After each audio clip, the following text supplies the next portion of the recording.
Well, let's be honest, sometimes box office news is a little boring. But not this weekend. This weekend that just passed was it's probably not gonna make too much history, but it is a sign of the times changing. So what has happened? Well, putting it bluntly, Sonic has clobbered decisively The Lion King, Mufasa, a prequel to the real Lion King put out in the 1990s. And I'm torn on this. Like both Sonic and Lion King are huge icons, and they both sold insane amounts. So they are very popular. However, I would have to say during the 90s, probably Lion King was much more well known than even Sonic. Not by a lot, but good or bad, Akuna Matata, yeah, I was there. People really did sing it all the time. And then it went on to Broadway. It's been a thing of American culture for a long time. Good or bad, it's actually stolen from the Japanese. Yeah, they totally stole it. And we're not talking a little bit. They stole like 85% of the whole thing. Yeah. So Sonic now is not just more original, but much more lucrative. And I'll be honest, I think the expectations were this that Lion King would barely beat Sonic by a little bit. My own numbers would probably be like Mufasa would make like 56 million and Sonic would make 55 million. Something like that. Like Sonic almost barely beat Mufasa. But no, Sonic has made, and we're not even clear how much it made. It's made that much money. It's made between 60 to 70 million. So getting the exact number is still, we're debating it, but it's made at least nearly twice or more than twice than The Lion King.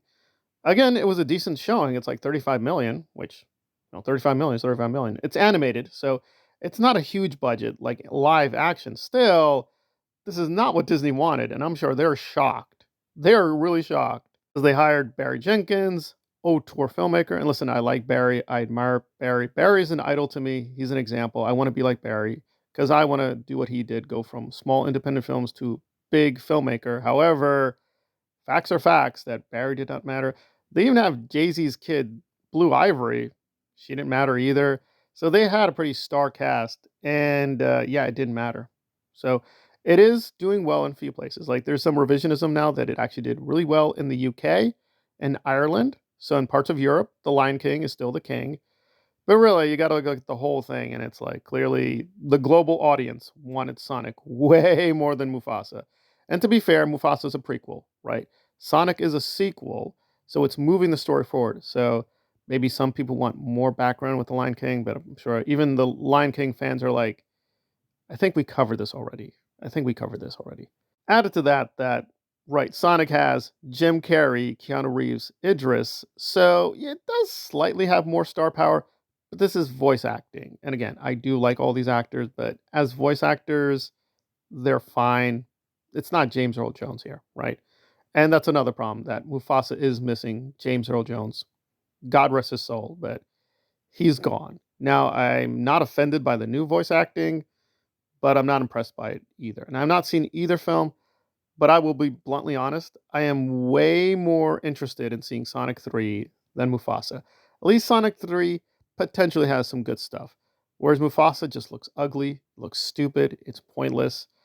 I mean, I just don't care about the background of Scar or Mufa or whatever. I mean, it just looks horrifically like the usual CGI junk. And I know they tried. They really tried. I'm sure they were sincerely trying. And the music isn't inspiring from the trailer. So it just seems really terrible all around.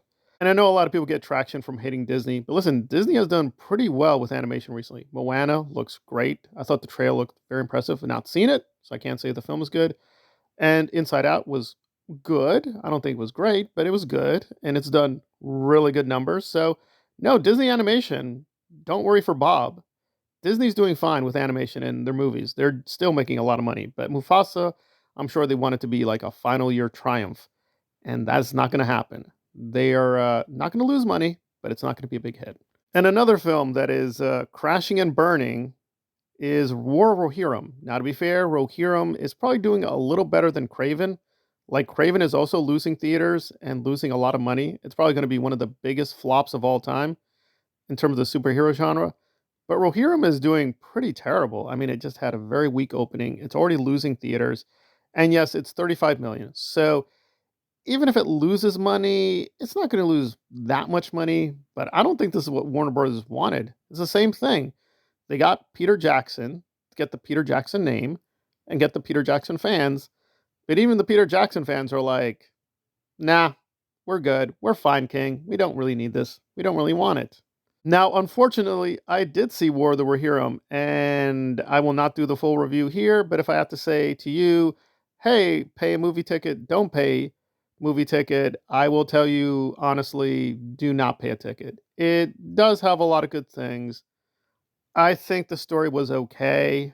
The animation is impressive in a few places, but for the most part, it is more rent it than see it. Would I even rent it myself? No, no. It's pretty forgettable. I mean, it's just very plain. And I do like anime. I've seen a lot of anime. And even if you're into anime, as an anime film, I'm sorry, it's not Ghost in the Shell. If you want to see a great anime film, see Ghost in the Shell. And that was made, what now? 20, 30? I forget. But anyway, it was put out a while ago. Ghost in the Shell still holds up. Incredibly impressive. Now, granted, I saw it as a kid, so it's going to be a little overwhelming, but I've seen it a few times more, and it still holds up. So if you want to see great anime, just go to the classic anime. You're going to be way better off. Akira, Ghost in the Shell, it's just not in that territory. But is it absolute garbage? No, I would not say it's terrible with a capital T. I would say it's more terrible with lowercase t. I think you can put it on the worst films of the year, but maybe at like number 10 or number 9. It's not the worst thing of all time. It's not Madame Web. I would say War of the Heron is better than Craven, but does it deserve more box office love? No, no, I don't think it does. I think the fans who wanted to see this, they got to see it in theaters. Good on them. If you didn't get to see it in theaters or your theater is going to pull it out, you're not missing much. If you really, really do want to see it, yeah, just get a big screen TV, pop it in as a DVD. You're not going to see too much of a drop in quality. Again, I was really stunned. It really didn't do that much as a movie, especially musically. Like some of the best parts of War of the Rohirrim are them kind of echoing the old music by Howard Shore. And although you may not like Peter Jackson, and I may not like Peter Jackson with what he does with Tolkien, I would have to admit Howard Shore and the score for The Lord of the Rings is some of the best music I've ever heard. It is insanely powerful and incredible. But all they're doing here is just kind of recreating it. And again, I have not seen The Lion King, Mufasa, so I can't say this, but from the reviews I've heard, it seems they're doing the same thing. They're just echoing the strong parts of the movie, and that's fine. I mean, Barry Jenkins is clearly a fan of that movie. That's fine too. But if you're just going to do a weak echo, you can't really expect fans to pay full price for a ticket. I mean, ticket prices are now insane. They're sometimes going for $20 to $30. It's insane. Like I went to see Oppenheimer. I think I paid for like $27. Now with Oppenheimer, I got my money's worth, so I'm not complaining. Okay, I'm complaining a little bit, but I could see that. But I mean, really expecting someone to pay $25 for Mufasa, you're better off seeing The Lion King. And War of the Rohirrim, if you want to see great anime, you would probably see Ghost in the Shell for free. So, you know, free is going to beat $25 of mediocre animation any day of the week. So, yeah, Sonic is going to be the king for a while. It'll be interesting what next weekend or this weekend will hold because, yeah, cumulatively, I'm sure Sonic will do great, but it will not be like jaw dropping, like, oh my God, it made bazillions of dollars. But it's really more interesting to see how much better it did than the competition because we do have a rare example here. So we've got Sonic, Mufasa, and War of the Rohirrim as animated films to compare, and Sonic is just destroying them. It is flying past them at Sonic speed. It is insane. So maybe Sonic will not make $1 billion, but it's going to make a hell of a lot more than these two other films. And I don't think anybody expected that at the beginning of the year at all. At all.